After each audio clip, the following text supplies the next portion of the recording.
like this question. Laurie says, what if your B12 is normal and your ferritin is normal, but your heme panel shows that you're low in hemoglobin and red blood cells? So this is where understanding biochemistry can be very helpful, because there are other nutrients being low that can cause your hemoglobin and hematocrit to be low as well. And one of them is copper. Copper deficiency can cause the same kind of anemia as iron deficiency. And so you may not have an iron deficiency, but you may have the same anemia or the same type of anemia caused by copper.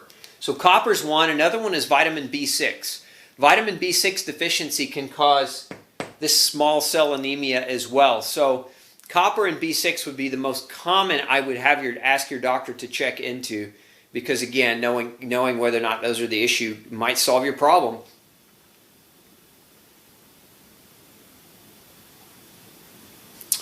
Let's see, how much meat, eggs, liver, etc. would a woman need to consume on a daily basis to make sure anemia and B12 deficiency are never an issue?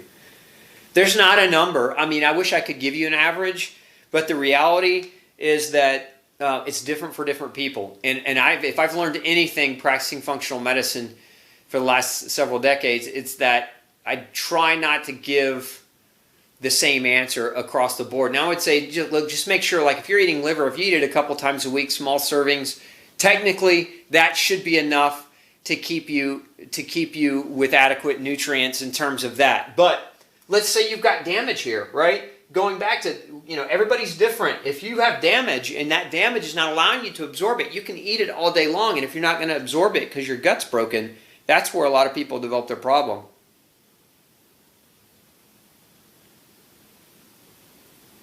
Yeah, so if you've ever been, Kathleen is asking about insulin again. So if you've ever been told you had high insulin, and now what is high insulin? If you're fasting meaning in a fasted state for 12 hours, if your insulin comes back and it's higher than 5, that's too high. Now the range on most labs will say if it's above 20 is high. But understand that the range, we accept a broad range because we have a largely diabetic population. And so over the years, that range has just gotten wider and wider and wider. So if my advice is if your insulin levels are greater than 5, you need to ask your doctor, if that's a problem, and you need to dive into that a little bit deeper. But yes, if your insulin's too high, you might be zinc deficient, and that may be the reason of the insulin going up in the first place. You're making more insulin to try to compensate for the insulin that you are making that's not properly working, and that is a very real scenario. I've seen it a number of times. Can you take supplements during the fasting phase of 8-16 intermittent fasting? You can. The problem is, Jennifer, if you are taking supplements, if they cause you stomach nausea, then you may not want to take those particular supplements until you have your meal. So certain supplements will cause nausea. The ones that cause the most nausea on an empty stomach are iron and zinc. So those two really can cause nausea. The other ones some people tolerate just fine, but everybody's different as it relates to their supplements. But zinc and iron on an empty stomach, I would wait for your meal to take those if you are supplementing with them. I'm hypothyroid. Should I be taking the whole range of B vitamins on a daily basis? That's what Juliet asks. It can't hurt. Now, if you go and check out my last video on love for your thyroid, I did a whole bit on the nutrients that help your thyroid properly function. So if you have a thyroid diagnosis, if your doctor has diagnosed you with a hypothyroid, then watch that video, and because I put research slides in that video, and you can take that research back to your doctor and have that conversation with him.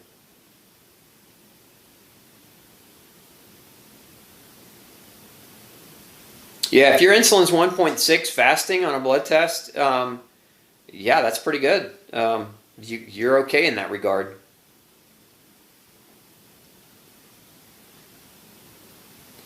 Fatima says she's got high insulin and low iron, and even though she's taking iron, you might not be taking enough iron. That would be one thing, but you may also have predisposing damage, again, or you may have some occult blood loss. So if you're taking iron and it's not raising your iron level, you need to ask your doctor to look for occult blood loss as a potential part of your problem, because you don't want to necessarily just take more if it's not changing your numbers.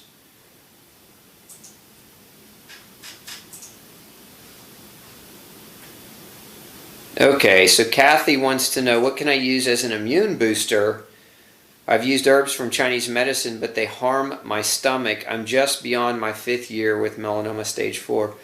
If you're really trying to boost the immune system, hands down, number one with any form of cancer is vitamin C.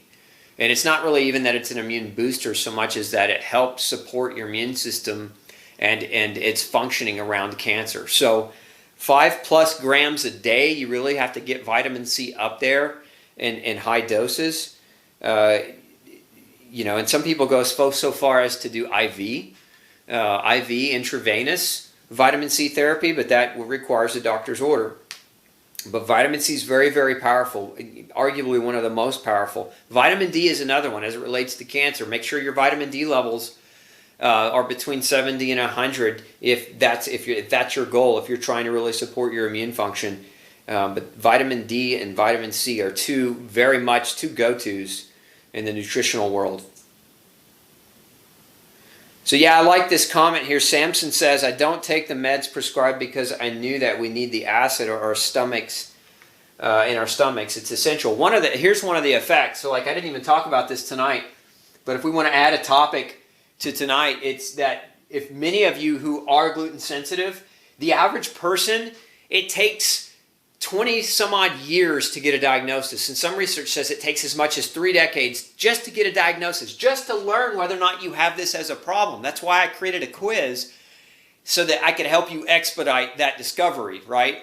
And so if you've got 30 years of problems here, what does that mean? That's 30 years of accumulated damage before you even get a diagnosis. And in that 30-year discovery, you know, oftentimes what happens is you go to doctor, this specialist, that specialist, and every one of them is throwing a different medicine at you. And a lot of people don't realize that a lot of the medicines block zinc. A lot of them block zinc. A lot of the medicines affect B vitamins. So if you're taking different medicines to suppress the symptoms that are being caused by gluten or grain, and the side effect of those medicines is damage to the gut or damage to your ability to digest or interference with the very vitamins and minerals that are important for generating energy, you lose. Like that's a lose-lose scenario. Taking medicine to mask illness is very much a bad situation to have to be in. Always you want to ask the doctor, you know, what's causing my problem? Not what can we do to suppress my symptoms, but what is causing my problem? And by the way, those of you who are new, there's a name for that. It's called functional medicine. And doctors that are trained in it will ask that question. They will ask, what is the cause of your problem versus how can we mask your symptom with artificial chemicals and make you feel better? Because really, I mean, you want to feel better, and there's a nobility to them making you want to feel better. But there's also, I'll call it a form of slavery in the sense that you're not empowered to make real change, and then your body becomes a slave to the chemical manipulation. And when your body is in that situation, it's a bad deal. It's a bad deal. Okay, let's see here. We got lots more questions coming in over here. Let me pull them up. Yeah, I like that. Marianne says 35 years before she knew. I said it takes an average of 3 decades. 35 years. Thank you for sharing that, Marianne, because other people are reading that and that validates for them, and that maybe helps them go and take that quiz and get a real answer. Let's see here. Oh boy, Sandy, I don't like to answer those kinds of questions. I know you're asking, but when it comes to, you know, should you get off your medicine, this isn't the forum for me to be able to answer that with any great degree because I don't know enough about you. I don't know enough about your history. I'm not working with you or your other doctors, and it's really hard for me to give you an answer. You know, I would say the best answer I could give you in that regard is if you've been off of gluten for 9 months, and you're trying to maybe potentially reduce your hormones and then wean off of them, which is a smart thing to attempt, is to work with your doctor. Go back to the doc who's overseeing that prescription and say, look, this is my goal. Can you help me? Can you help me wean this down slowly? And can we check my hormone levels over that time, right? So that we're doing it safely and we're doing it appropriately. But yeah, that's exactly the way I would do it. Ellen says 68 years before she knew about gluten. Layla says 43 years for her. So, I mean, 30 may be an underestimation, right? I mean, we say 30, but that's what a lot of the research shows. But yeah, it's a problem getting a diagnosis properly. And one of the reasons why, it's a good point, one of the reasons why it's hard to get this is because gluten is oftentimes referred to. I'm going to ask you guys another question. How many of you have seen my gluten Hydra? If you've seen the gluten Hydra, just type in Hydra, Hydra. The Hydra, that's what gluten is known as. It's known as a medical Hydra. What does that mean? So a Hydra is a seven-headed mythological dragon, right? And so in Greek mythology, when you chop off the head of a Hydra, what happens is the Hydra grows two more heads. And so you don't really hurt the Hydra, you just strengthen the Hydra. So if we take that Hydra and we chop off one head, you know, here we've got, and again, I'm a horrible artist, so I'm drawing these little lines as heads. If we chop this head off, then it just grows two more, right? And so think of each head of the Hydra as a different symptom that you might experience as a result of gluten exposure. So maybe one of those heads represents hormone dysfunction. Maybe one of those heads represents an autoimmune disease like Hashimoto's. Maybe one of them represents gastric irritants, right? So your gut, you have reflux or you have indigestion or whatever it is. So, you know, plug in your symptoms, right? The medical Hydra is that gluten can cause so many different kinds of problems. And when doctors don't understand that gluten is the core of the issue and they throw medicine at the heads, it's like trying to chop a head off and then you just grow two more new symptoms. And one of the symptoms can be because of the medicine, and then another symptom just because you're chemically changing your body, and so your body's trying to find a way to work around that medicine to warn you that you're doing something wrong. Like, to me, symptoms, you should listen to your body if you're having symptoms, because that's your warning. Your body is saying, hey, quit it, stop it, pay attention. And if you work to artificially mask that, what ends up happening is you end up with problems. All right, so good deal. Lots of you are typing in Hydra. I love it. Love that you guys have seen that. If you haven't seen the gluten Hydra, go check that out. Maybe Alan can put up a link for you to go read more about the medical Hydra of gluten sensitivity. Okay. Let's see here.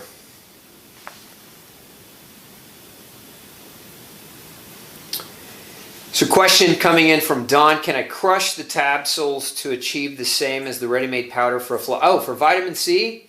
Yeah, you can.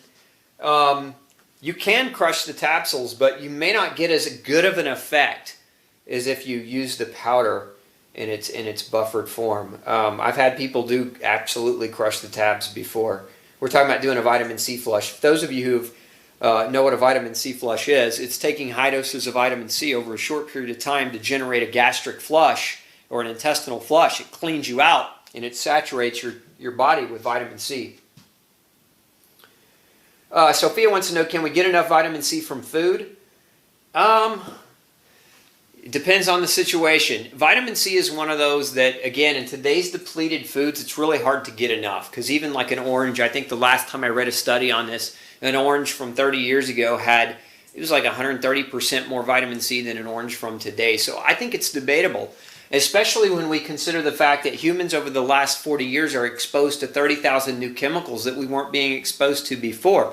So we've got this onslaught of chemical bathing that we're facing, and we need vitamin C to detoxify. Vitamin C is one of the ways, it's one of the tools that our liver uses. It takes that vitamin C and uses it to help us take toxins that we're exposed to in the environment, convert those toxins from a fat-soluble into a water-soluble form so that we can pee them out. So the liver does the work of converting it into a water-soluble element. The kidneys do the job, and the sweating does the job of flushing those things out. And so again, if you are relying on food only as a source of adequate vitamin C, it may be enough and it may not be, but a lot of that depends on other underlying factors. Does Mylanta block vitamins? Yeah, Mylanta is going to kill, again, it's going to suppress your ability to absorb nutrients that require acid. This is a short list of those nutrients, Lulu. So B12, zinc, calcium, magnesium, iron, protein, the amino acids that come from protein, all that requires acid to be properly absorbed. And so if you used Mylanta once, that's not what I'm talking about. It's the person that's popping the pill on a daily basis or drinking, you know, the blue drink on a daily basis where we're neutralizing all the time. We're neutralizing it every time we eat. We're neutralizing it every time after we eat, so we can't get good nutrition from the food. Okay, here's a question. Revolving energy after workouts, do you think branched-chain amino acids, mineral drops, and creatine are okay? Yes, I do. As a matter of fact, I take branched-chain amino acids after high-intensity workouts myself. And creatine is okay. Creatine is very safe. The proper way, though, to use creatine, and I'm talking about not creatinine, but creatine. It's a white-based crystallized powder that many weightlifters and bodybuilders will take to enhance their strength and improve their performance. And it's legal. It's not like a steroid, and it's not dangerous. It's been around over 30 years, and it's very, very safe. Is you want to make sure you stay really well hydrated if you're going to use creatine, because creatine will pull water into your muscle, and if you're not getting enough fluid, it can dehydrate you, and you can be prone to muscle damage from your workout. So just make sure you're staying really well hydrated with creatine.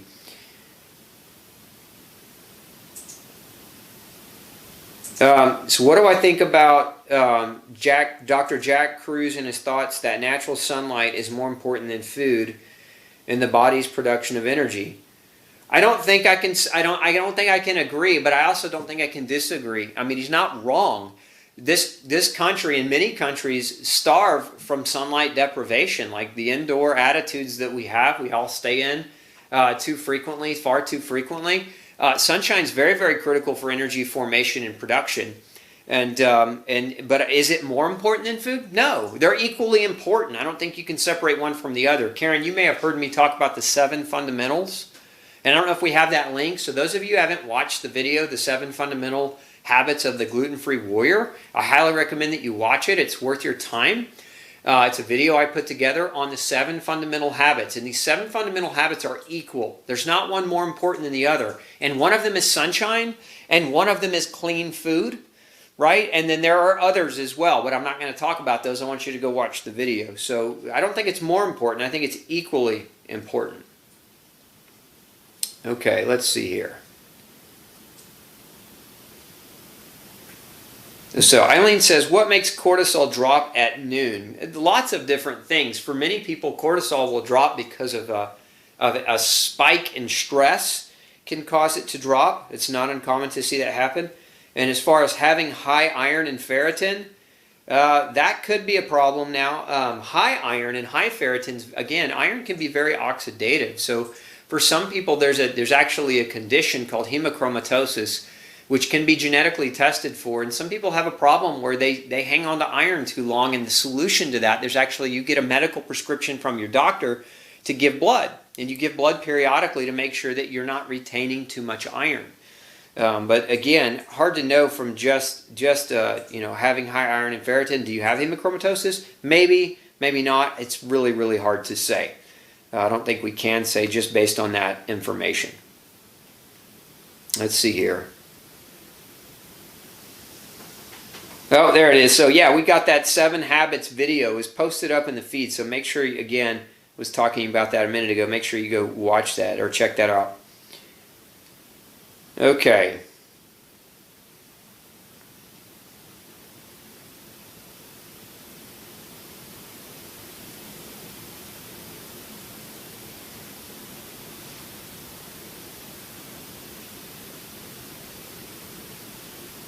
Sorry, my internet is running a little slow. The questions are coming up slow here.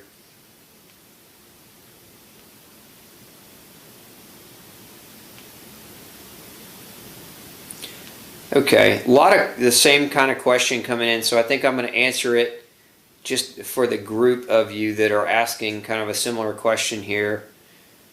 And that has to do, well, let me just put it this way. Stress. A lot of people are quick to blame stress, and I don't want to dismiss or throw stress under the bus as a potential cause.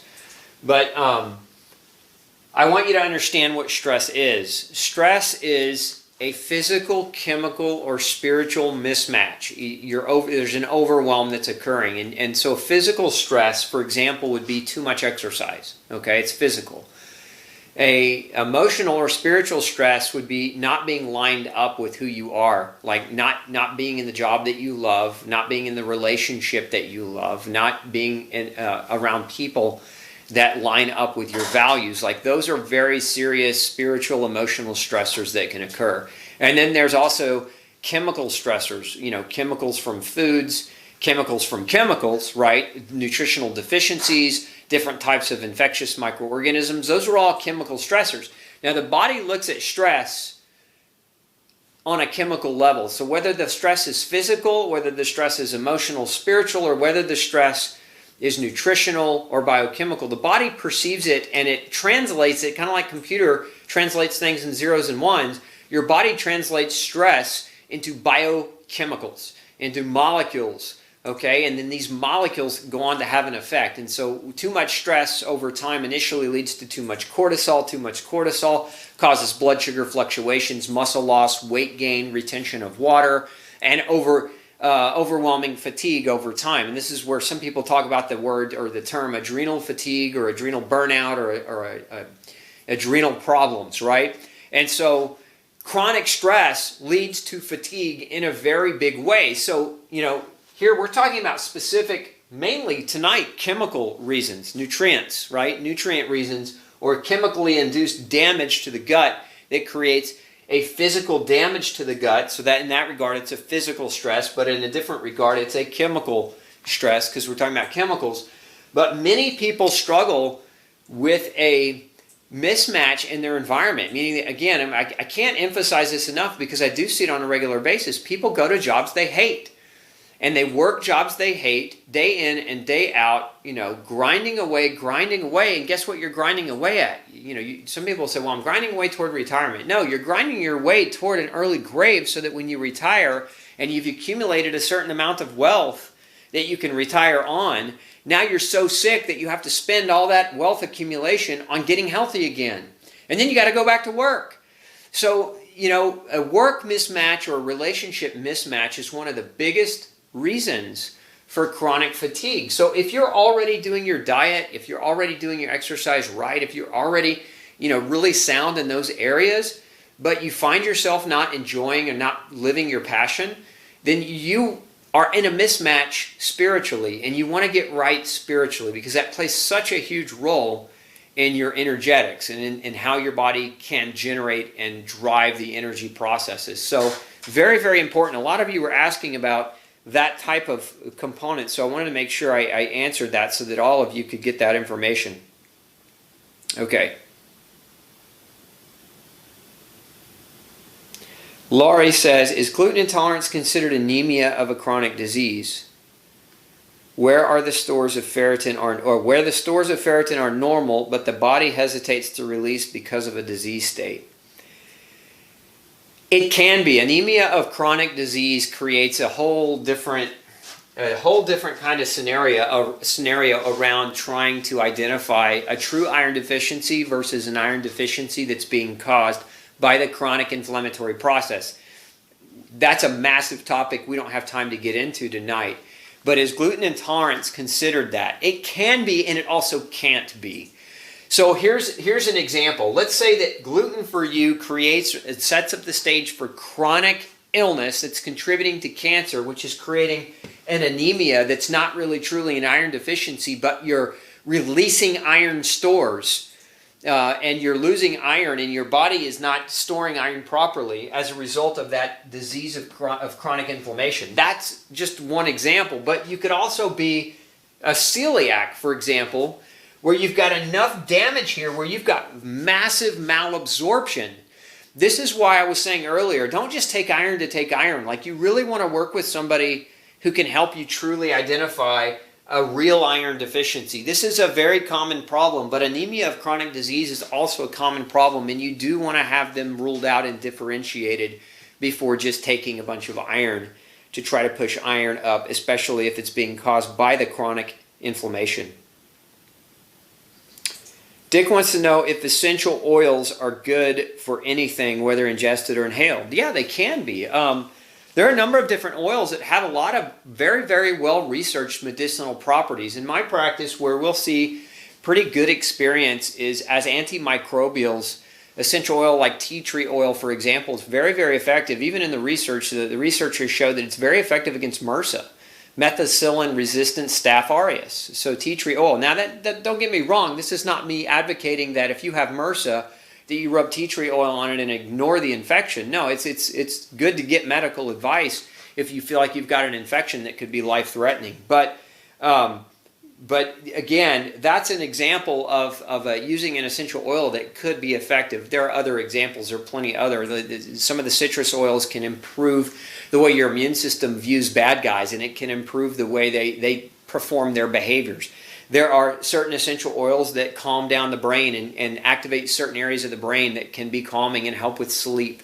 So essential oils can be helpful. I think what happens for a lot of people is they gravitate, and I want to say this as accurately as possible because I'm not trying to accuse anyone of doing anything here, but a lot of people will grab essential oils and they'll use them to mask their symptoms without understanding why they have their symptoms. So if you're tired all the time and you're constantly like sniffing on essential oils like spearmint and wintergreen to try to boost your energy, you got a deeper problem, and an oil is not going to fix the true underlying reason as to why that fatigue exists. The oil might be helpful in a natural way to get you through so that you can improve your quality of life, but if you go on not asking the bigger question, which is why am I tired all the time, like that's where you're using the oil in an incorrect manner in my opinion. If you're using oils to mitigate symptoms, then that's really no better than using drugs to mitigate symptoms. You want to know why the symptom exists and don't just try to mask it. So hopefully that's helpful for you, Dick, in answering that question. Because a lot of people are skeptical about essential oils, and they do work. They can work really well. But just not as the solution, but as a part of the team of things you can do naturally as you're addressing the root cause of the reason you're sick or struggling. Okay.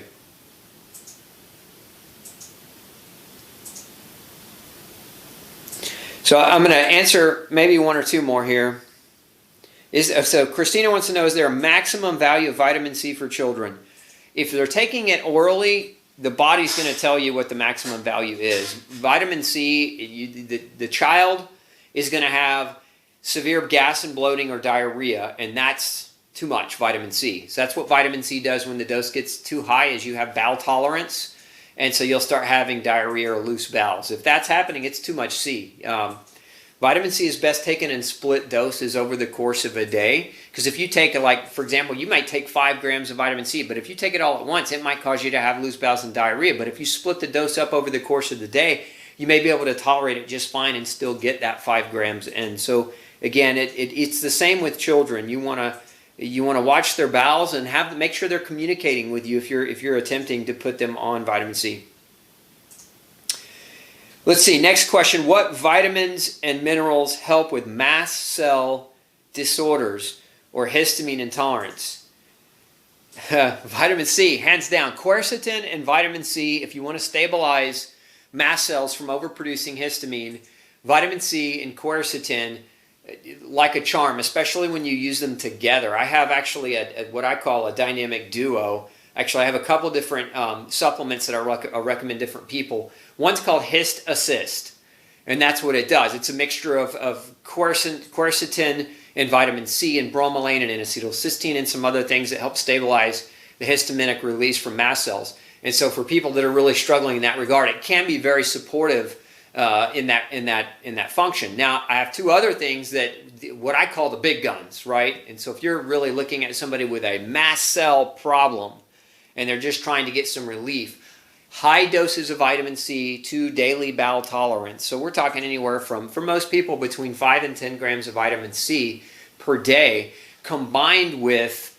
high doses of quercetin. So I have two things that I'll recommend, and if we can get those links up in the feed, we'll get them up there for you. One is called Detox C. And so when you're taking high doses of Detox C, it's best to take it in the powder form. The other is called InflamaShield, and that's the high doses of quercetin dihydrate, which is the water-soluble form of quercetin, which is a very, very effective and synergistic mediator when you give it with vitamin C together at helping with histamine, helping support a normal histamine release instead of an overly aggressive one.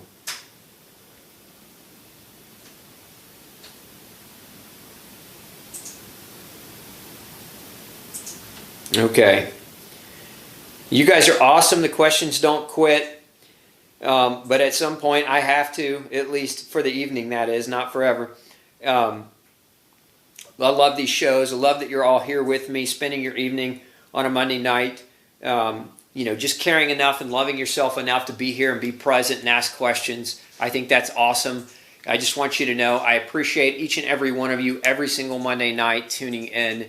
It really makes a big part of my week, and it really puts me, as I was talking about earlier, you want your passion aligned with your spirit. You guys help me do that every day, and I'm ever grateful for that. So if I can give back to you, then that's just part of what feeds me as well. So know that as much as you're gaining, I'm gaining as well.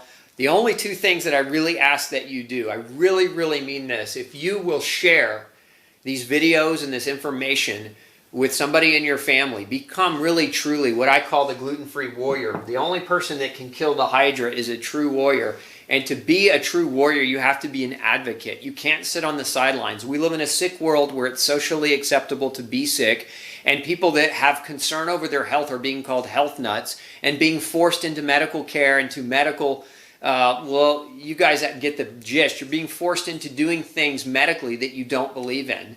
And we can't sit on the sidelines. You guys have to be proactive. And so the only way we're going to make this movement grow from a whisper to a roar and really, really have warriors out there preaching is to share it and to enlighten people. That is, the truth will set you free. And enlightenment, once you know the truth, you can't go back the other way.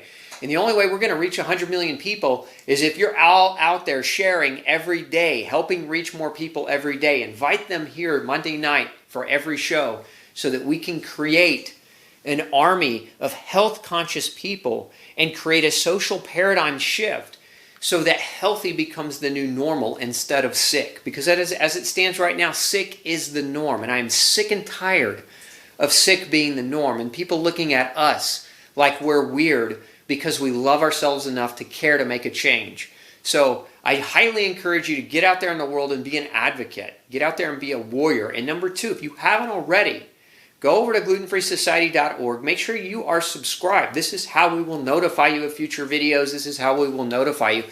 The other thing that you don't know yet is we're building a massive tool for you to use on Gluten Free Society. We're going to be announcing it here in the next few weeks. So make sure you're subscribed so that we can send you that information once we have it ready for you to use.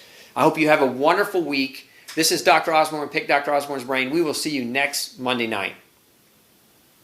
Hey, if you've got a functional medicine or health question that you'd like me to answer for you, make sure you send me an email, glutenology@gmail.com, and we'll do our best to create a video answer just for you. Have a great day.